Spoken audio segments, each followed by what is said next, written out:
लीजिए सुनिए मुंशी प्रेमचंद के लिखे कथा संग्रह मानसरोवर 3 की कहानी माता का हृदय, मेरी यानी समीर गोस्वामी की आवाज में। माधवी की आंखों में सारा संसार अंधेरा हो रहा था। कोई अपना मददगार न दिखाई देता था। कहीं आशा की झलक न थी। उस निर्जन घर में वो अकेली पड़ी रोती थी और कोई आंसू पहुंचने वाला न था। उसके पति को मरे हुए 22 वर्ष हो गए थे। घर में कोई संपत्ति न थी। उसने न जाने किन तकलीफों से अपने बच्चे को पाल पोस कर बड़ा किया था। वही जवान बेटा आज उसकी गोद से छीन लिया गया था, और छीनने वाले कौन थे? अगर मृत्यु ने छीना होता तो वो सब्र कर लेती। मौत से किसी को द्वेष नहीं होता, मगर स्वार्थियों के हाथों ये अत्याचार असह्य हो रहा था। इस घोर संताप की दशा में उसका जी रह रहकर इतना विकल हो जाता कि इसी समय चलूं और उस अत्याचारी से इसका बदला लूं जिसने उस पर ये निष्ठुर आघात किया है। मारूं या मर जाऊं, दोनों ही में संतोष हो जाएगा। कितना सुंदर, कितना होनहार बालक था। यही उसके पति की निशानी, उसके जीवन का आधार, उसकी उम्र भर की कमाई थी। वही लड़का इस वक्त जेल में पड़ा न जाने क्या क्या तकलीफें झेल रहा होगा। और उसका अपराध क्या था? कुछ नहीं। सारा मोहल्ला उस पर जान देता था। विद्यालय के अध्यापक उस पर जान देते थे। अपने बेगाने सभी तो उससे प्यार करते थे। कभी उसकी कोई शिकायत सुनने में नहीं आई। ऐसे बालक की माता होने पर अन्य माताएं उसे बधाई देती थी। कैसा सज्जन, कैसा उदार, कैसा परमार्थी। खुद भूखों सो रहे, मगर क्या मजाल कि द्वार पर आने वाले अतिथि को रूखा जवाब दे। ऐसा बालक क्या इस योग्य था कि जेल में जाता? उसका अपराध ही यही था। वो कभी कभी सुनने वालों को अपने दुखी भाइयों का दुखड़ा सुनाया करता था। अत्याचार से पीड़ित प्राणियों की मदद के लिए हमेशा तैयार रहता था। क्या यही उसका अपराध था? दूसरों की सेवा करना भी अपराध है? किसी अतिथि को आश्रय देना भी अपराध है? इस युवक का नाम आत्मानंद था। दुर्भाग्यवश उसमें वे सभी सद्गुण थे जो जेल का द्वार खोल देते हैं। वो निर्भीक था, स्पष्टवादी था, साहसी था, स्वदेश प्रेमी था, निस्वार्थ था, कर्तव्यपरायण था। जेल जाने के लिए इन्हीं गुणों की जरूरत है। स्वाधीन प्राणियों के लिए ये गुण स्वर्ग के द्वार खोल देते हैं, पराधीनों के लिए नरक के।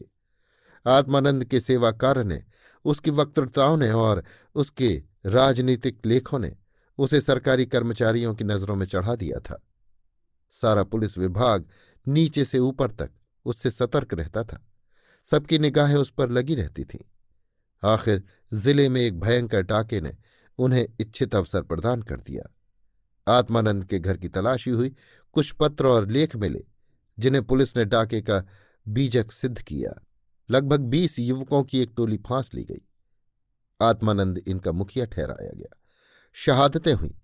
इस बेकारी और गिरानी के जमाने में आत्मा से ज्यादा सस्ती और कौन वस्तु हो सकती है?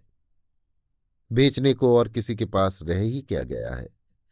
नाम मात्र का प्रलोभन देकर अच्छी से अच्छी शहादतें मिल सकती हैं, और पुलिस के हाथों में पड़कर तो निकृष्ट से निकृष्ट गवाहियां भी देववाणी का महत्व प्राप्त कर लेती हैं।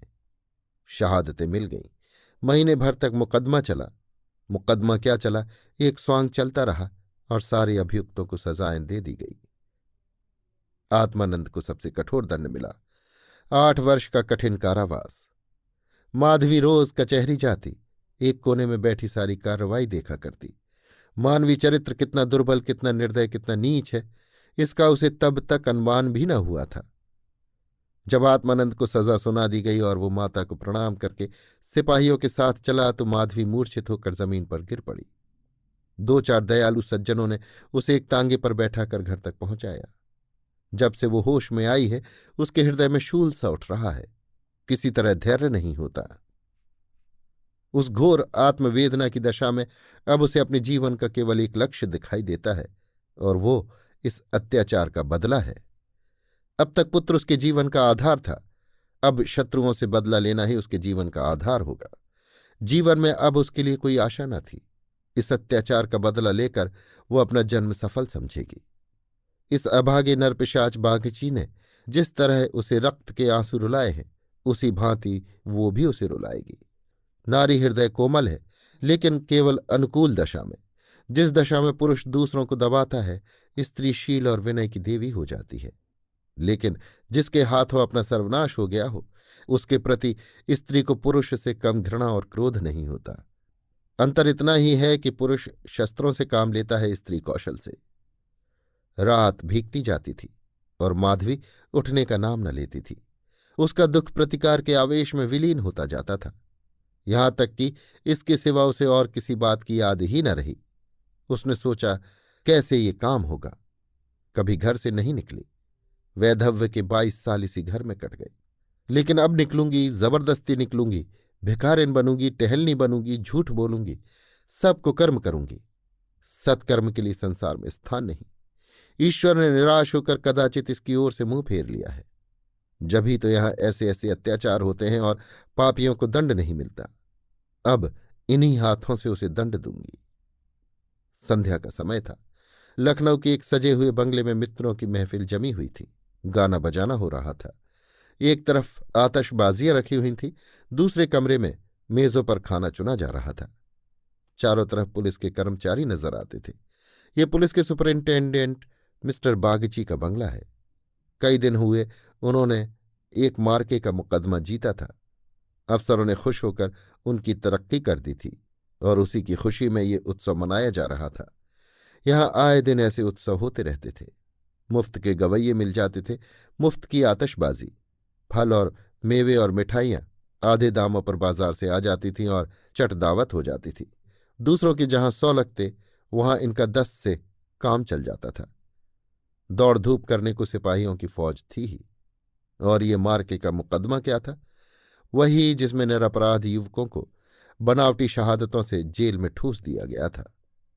गाना समाप्त होने पर लोग भोजन करने बैठे। बेगार के मजदूर और पल्लेदार जो बाजार से दावत और सजावट के सामान लाए थे, रोते या दिल में गालियां देते चले गए थे। पर एक बुढ़िया अभी तक द्वार पर बैठी हुई थी।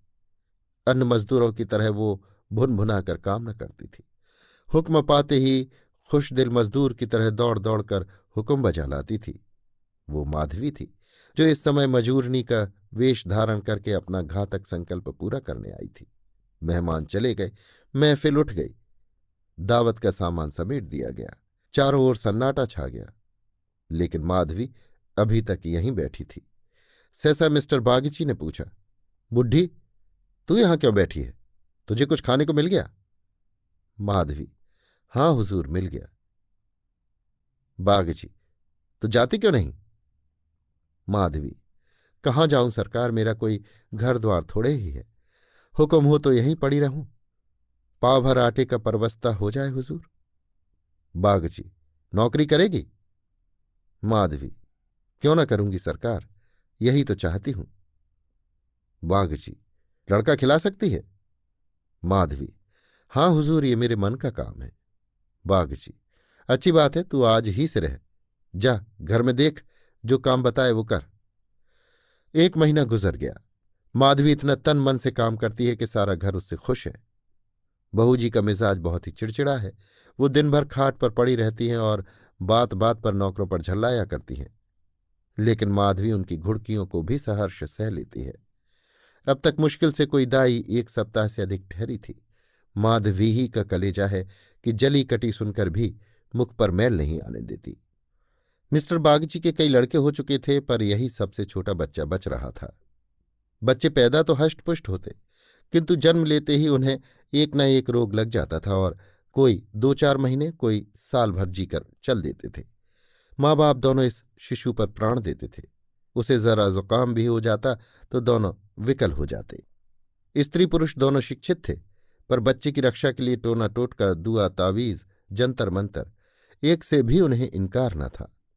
माधवी से ये बालक इतना हिल गया कि एक क्षण के लिए भी उसकी गोद से न उतरता। वो कहीं एक क्षण के लिए चली जाती तो रो रो कर दुनिया सिर पर उठा लेता। वो सुलाती तो सोता, वो दूध पिलाती तो पीता, वो खिलाती तो खेलता, उसी को अपनी माता समझता। माधवी के सिवा उसके लिए संसार में और कोई अपना न था। बाप को तो वो दिन भर में केवल 2-4 बार देखता और समझता ये कोई परदेशी आदमी है। माँ आलस और कमजोरी के मारे उसे गोद में लेकर टहल न सकती थी। उसे वो अपनी रक्षा का भार संभालने के योग्य न समझता था। और नौकर चाकर उसे गोद में लेते तो इतनी बेदर्दी से कि उसके कोमल अंगों में पीड़ा होने लगती थी। कोई उसे ऊपर उछाल देता था, यहां तक कि अबोध शिशु का कलेजा मुंह को आ जाता था। उन सभी से वो डरता था। केवल माधवी थी जो उसके स्वभाव को समझती थी।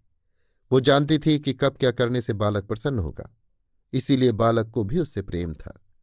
माधवी ने समझा था यहां कंचन बरसता होगा, लेकिन उसे ये देखकर कितना विस्मय हुआ कि बड़ी मुश्किल से महीने का खर्च पूरा पड़ता है। नौकरों से एक एक पैसे का हिसाब लिया जाता था और बहुधा आवश्यक वस्तुएं भी टाल दी जाती थीं। एक दिन माधवी ने कहा, बच्चे के लिए कोई सेज गाड़ी क्यों नहीं मंगवा देती? गोद में उसकी बाढ़ मारी जाती होगी। मिसेस बागची ने कुंठित होकर कहा, कहाँ से मंगवा दूं? कम से कम 50-60 रुपए में आएगी, इतने रुपए कहाँ हैं? माधवी, मालकिन आप भी ऐसा कहती हैं? मिसेस बागची, झूठ नहीं कहती। बाबूजी की पहली स्त्री से 5 लड़कियां और हैं।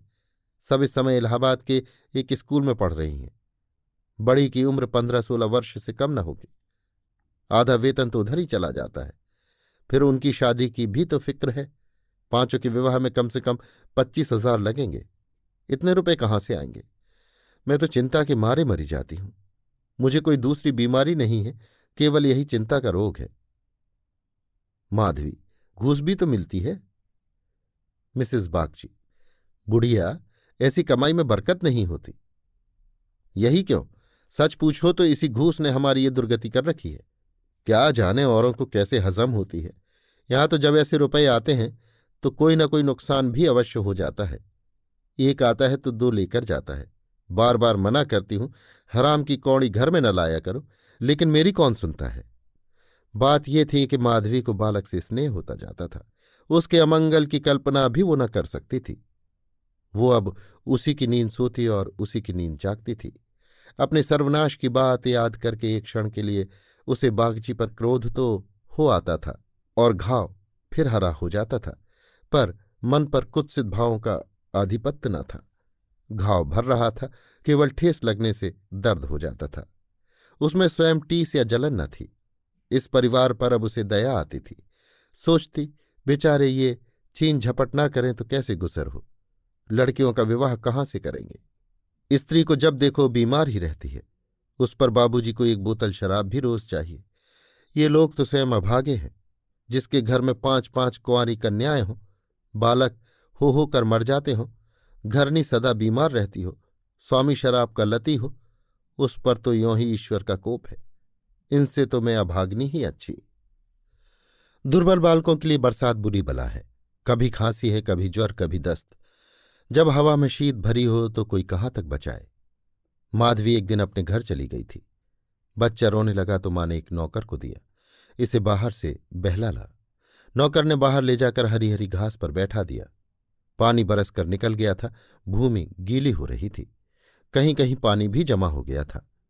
बालक को पानी में छपके लगाने से ज्यादा प्यारा और कौन खेल हो सकता है।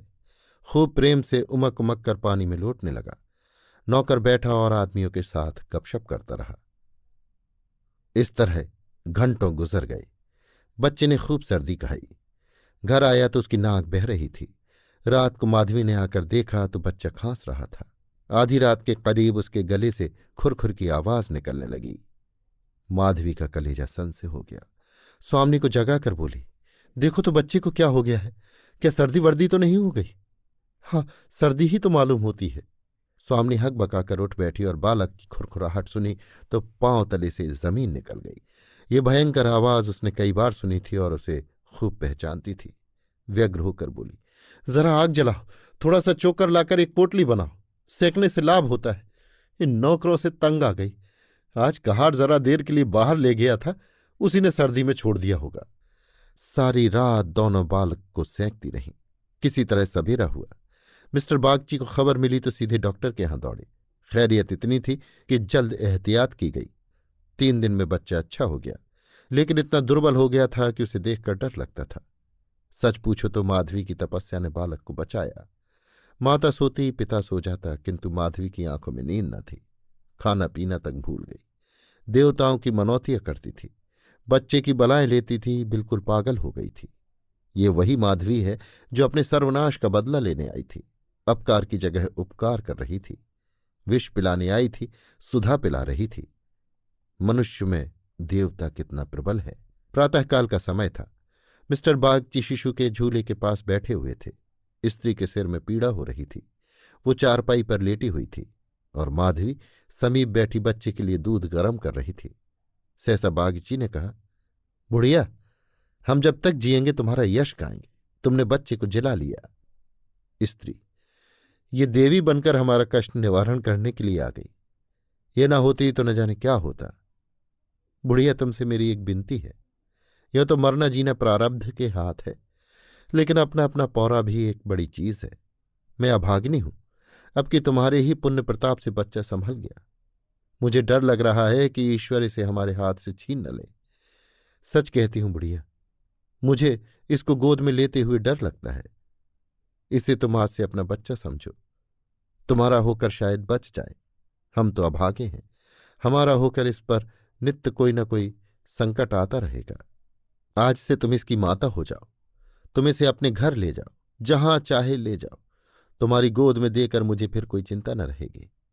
वास्तव में तुम ही इसकी माता हो, मैं तो राक्षसी हूं। माधवी, बहूजी, भगवान सब कुशल करेंगे। क्यों जी इतना छोटा करती हो?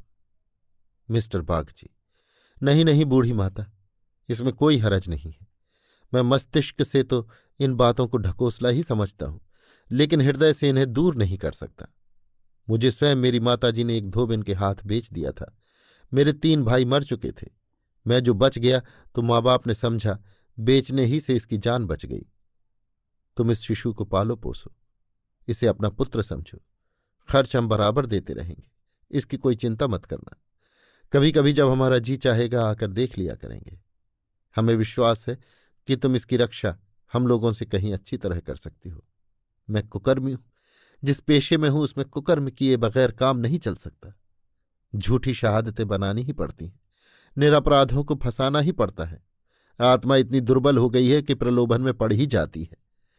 जानता हूं कि बुराई का फल बुरा ही होता है, पर परिस्थिति से मजबूर हूं। अगर ऐसा न करूं तो आज नालायक बनाकर निकाल दिया जाऊं। अंग्रेज हजारों भूले करें, कोई नहीं पूछता। हिंदुस्तानी एक भूल भी कर बैठे तो सारे अफसर उसके सिर हो जाते हैं। हिंदुस्तानियों को तो कोई बड़ा पद ना मिले वही अच्छा। पद पाकर तो उनकी आत्मा का पतन हो जाता है। उनको अपनी हिंदुस्तानियत का दोष मिटाने के लिए कितनी ही ऐसी बातें करनी पड़ती हैं जिनका अंग्रेज के दिल में कभी ख्याल ही नहीं पैदा हो सकता।